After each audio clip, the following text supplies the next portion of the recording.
napansin po namin, maraming mga customer ngayon na punta dito sa shop na yun nga, nagbubuo sila ng bike para makatipid ng gas. Yung i-offer na mga bikes namin dito, ito yung mga house built namin. So, ito yung mga The Project, tsaka may isa tayong BMX.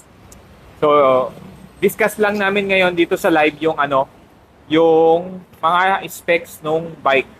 Gravel grinder natin, ang size niya ay size 15. Naka Shimano na hydraulics na brake. Ayan. 200. Tapos naka sleigh rim natin. Yung size ng gulong niya is 27.5 or 650B. Yan, sa 27.5, parang gano'n. Tapos yung gulong niya, ayan. Cannonball.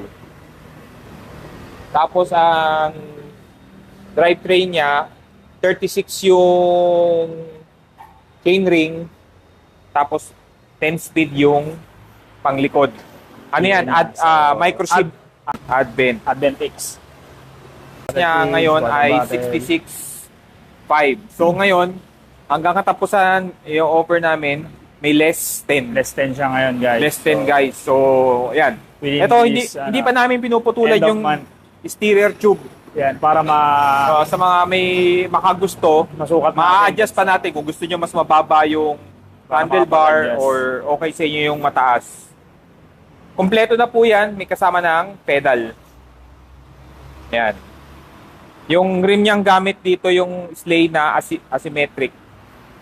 Tapos naka-The Project siya na ano siya, yung asymmetric, yung non-boost. guys, yung nakatabi yung holes. Oo. Kasi ang namin ng asymmetric, kumbaga Design lalo for mas effective disc lalong-lalo brakes. siya sa likod para kasi meron tayong gear dito sa kabila.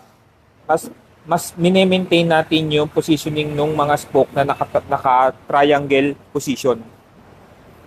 Ang isang kagandahan dito kay gravel grinder natin, naka-ready na siya kung halimbawa maglalagay kayo ng mga bike rack, Ayan, rear rack. yan, compatible siya. Compatible. Meron ka ng mga May mga nakaabang na siya. Abang. Na mga, kunyari, pang-pannier na rack, yun, meron din. ayan, ito yung sa likod naman niya. Yan yung purpose niya. May mga abang na siya. Pang rear rack, yun, available din. Kung i-allen type mo dun sa rear end mo, ayan. Optional ka o yung ikaklamp sa seat post.